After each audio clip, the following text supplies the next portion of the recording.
Fala pessoal, nesse vídeo aqui vamos falar um pouquinho sobre comandos elétricos e geradores. Afinal de contas, o que tem a ver, né? Eu pegar um comando elétrico, um contator, um relé e conectar com um motor a diesel ou a gasolina. O que eu faço juntando esses dois aqui? Vou mostrar aqui nesse vídeo dois exemplos, do qual é de extrema importância que você, eletricista, sim conheça. Como por exemplo, como é que eu faço o controle do liga e desliga ou o tempo de espera do gerador. E o outro exemplo é como é que eu faço aquela troca, ou seja, tira a rede, põe o gerador, tira o gerador, põe a rede. Como é que eu faço tudo isso de forma simples utilizando comandos elétricos? Vamos lá? Pessoal, como eu sempre bato na tecla aqui no canal, comandos elétricos a gente não pode focar apenas em partida estrela-triângulo, partida direta de motores, uso de inversores de frequência, etc.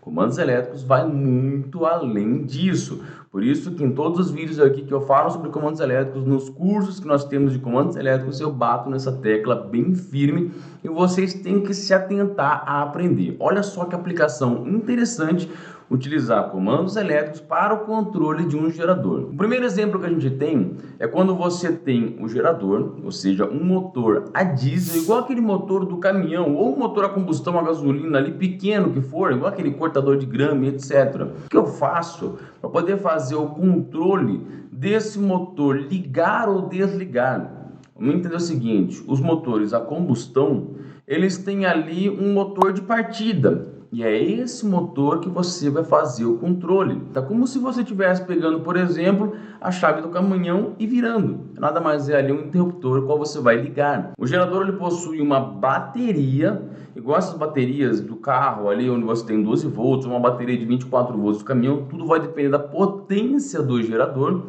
Essa bateria primeiro ela tem que ter um controle, no qual ela vai ter um carregador que vai ficar ali controlando a sua carga, porque ela sempre tem que manter ali a carga ideal para poder conseguir dar partida no gerador. O primeiro controle já vem aí. Depois, essa bateria, ela vai alimentar um comando, que vai estar ali na mesma tensão que a bateria, ou seja, 12 volts ou 24 volts, para que quando você acionar um botão, por exemplo, para uma partida manual do gerador, ela dê a partida no motor de partida do gerador, ou seja, do motor a diesel ou a gasolina, igual o do carro. E ali você consegue fazer a partida, ou seja, tirar o motor da inércia e colocá-lo ali em trabalho, ok? É igualzinho você pegar um carro e dar partida nele. Nos motores a diesel tem uma outra aplicação também que é importante você manter ali o motor aquecido, ou seja, existem resistências, porque em épocas muito frias o diesel praticamente quase não pega ou às vezes nem pega, né? Então por isso é importante que também ter o controle de resistências para manter ali o gerador a diesel pré-aquecido, para quando você der a partida ali no motor de ignição, ele partir de forma fácil, ok? Você pode tanto ter a partida através de um botão ali do gerador, quanto você pode ter um acionamento remoto, ou seja, automaticamente quando cair energia, vai ter um dispositivo que vai mandar ali o seu gerador partir, ok? Só que quando o gerador funcionou ali por 3, 4, 5 horas direto na ausência da eletricidade, ou talvez alguém programou para certos horários do dia, né, que a energia costuma ficar muito cara. Algumas empresas preferem trabalhar como diesel em alguns horários, então ele programa para todo dia. Em um horário específico, entra o gerador e sai a rede. Só que aí ele precisa fazer o retorno, né? Ou seja, eu preciso tirar o gerador e voltar à rede. E aí eu simplesmente não posso ir lá e desligar meu motor e acabou. Não. Eu preciso primeiro desconectar a energia que o gerador está mandando para o meu QGBT, para a minha rede que for ali. E o motor precisa funcionar um tempo sem mandar energia. Porque o meu motor ali ele esquentou. Tanto a bobina quanto o motor a diesel em geral, né? Igual o motor do carro, quando liga aquela ventilação para poder fazer o resfriamento dele, tem um controle de temperatura, a mesma coisa. O gerador ele sempre deve primeiro ser desconectado à energia, ou seja, ele para, porque toda vez que ele está gerando energia, existe uma força ali naquele ponto da bobina do motor, ao contrário, ou seja, ele está exercendo uma força ali na bobina. Quando você desconecta esse campo magnético, ele para de ter força ali, ou seja, ele começa a rodar livre, né? Ou seja, com uma facilidade muito maior. E nesse momento que você desconecta, ele precisa rodar um tempo livre para que a sua ventilação resfrie um pouco o motor e aí sim você desligue ele para que ele não venha ali a parar com a sua bobina e todo o seu motor com uma temperatura muito alta.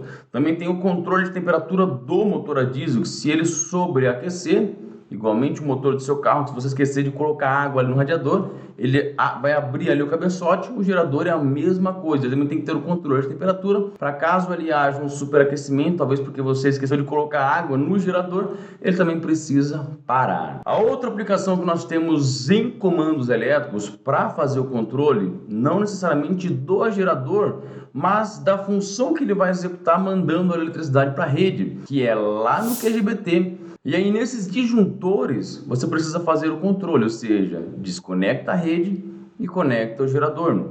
E ali tem uma coisa muito importante, o qual em hipótese alguma pode manter rede e gerador ligada ao mesmo tempo. Você vai danificar o seu gerador, além do que você pode danificar a sua cabine primária, né? Ou seja, dando retorno do gerador para a rede. Eu já vi isso acontecer, você realmente danifica ali a cabine, às vezes até danifica alguns isoladores, transformadores e etc. E isso não pode acontecer em hipótese alguma. Para isso, precisa haver uma segurança que é o chamado intertravamento, ou seja, obrigatoriamente se o disjuntor do gerador estiver ligado, o da rede tem que sair, ou se o da rede estiver dentro, do gerador tem que sair. Você pode fazer o controle disso com contatores, fazendo ali rede e gerador. Você também pode ter acionamento também com bobinas que ficam no disjuntor, ou seja, bobinas que com acionamento remoto vão desligar automaticamente os disjuntores.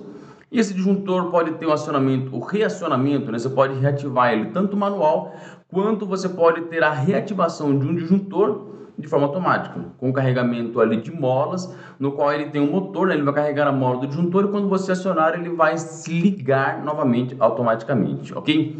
Dá para fazer esses dois controles, tudo com comandos elétricos e controlar um gerador de forma 100% automática. Existem também algumas placas eletrônicas de fabricações, por exemplo, da Camis, que é uma das maiores empresas aí de geradores aí do Brasil, no qual é muito utilizado, por exemplo, em hospitais, onde existe ali o chamado paralelismo, ou seja, acabou a energia, o gerador está em stand-by e automaticamente o gerador entra sem que você sequer consiga perceber ali o pisca de energia. É um processo muito mais automatizado, muito mais específico, precisa ter uma placa de controle como essas que eu citei para isso, mas também é uma aplicação que você pode realmente ver no seu dia a dia como eletricista, ok? Gostou do conteúdo? Quer ver detalhadamente como é que faz essas duas aplicações? Comenta aqui embaixo aqui. Se vocês comentarem aqui pedindo, eu vou fazer um vídeo explicando como é que eu faço o controle do gerador e como é que a gente faz essa automação para poder fazer essa rede gerador utilizando ali contatores e disjuntores, carregamento por mola e tudo mais. Comenta aqui embaixo, deixa o seu like, não esquece de se inscrever no canal, ativa o sininho que a gente vai gerar mais conteúdo para vocês. Preciso só saber se vocês realmente querem. Se quiserem, comenta aqui embaixo que a gente faz esses vídeos para vocês, tá ok? Aguardo vocês no próximo vídeo.